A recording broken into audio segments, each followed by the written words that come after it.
Welcome to another episode of Evernote Advanced Features. My name is Jerry Colbert, and in this week's episode, we're going to be talking all about local versus shared notebooks. Coming up next.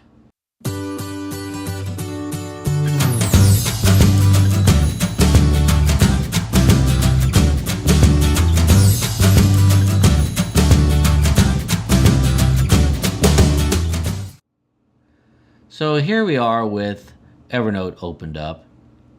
And in this episode, I want to discuss with y'all a little bit about notebooks. Now, when you create a new notebook, and let me go and show you real quick.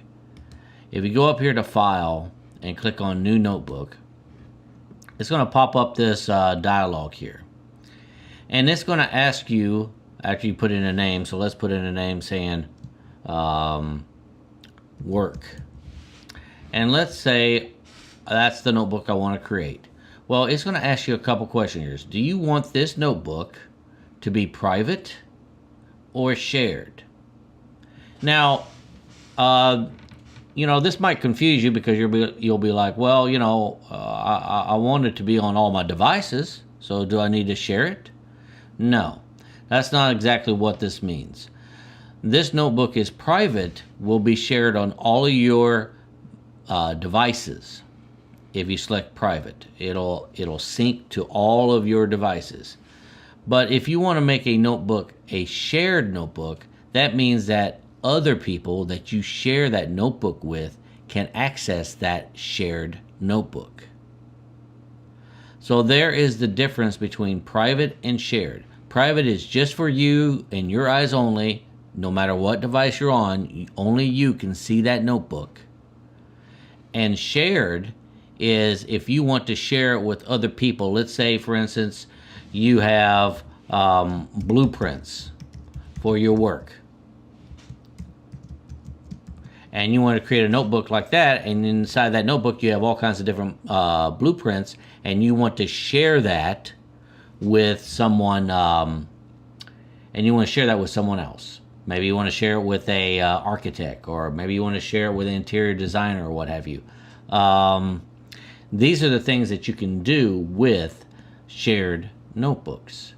Now, this episode is kind of a short episode. I just wanted to kind of go over just a brief understanding of what the difference is between a private notebook and a shared notebook.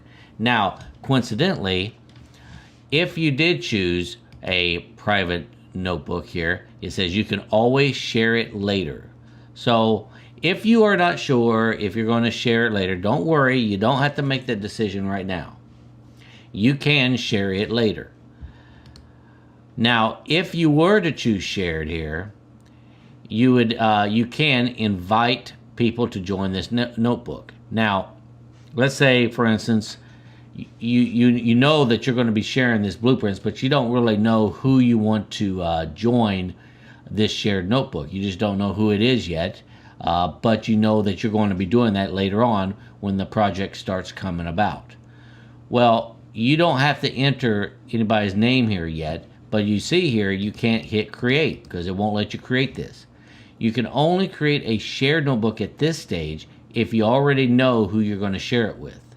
So that's why a lot of times what I wind up doing is I wind up going ahead and creating the private notebook, going ahead and getting that notebook all set up with everything that I'm going to be sharing later with an interior designer or an architect or what have you. I go ahead and set that up first. And then once I have decided on an interior designer for my project, or I've decided on an architect for my project, then at that point I can go ahead and share that notebook with that designer or that architect or what have you, and go ahead and add their email to that shared notebook at a later time.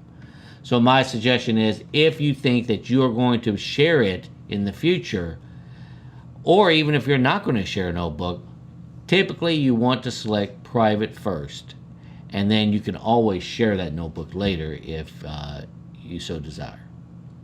So this is kind of a short episode. I just wanted to kind of go over the differences between private and shared notebooks.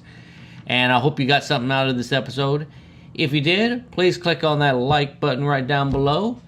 And if you haven't subscribed to my channel yet, please click on the subscribe button if you want to see more videos like this. And if you want some notifications on any upcoming videos that I do, please click on the notification bell. And with that being said, I want to wish you all an awesome day, and let's become more productive. Thank you.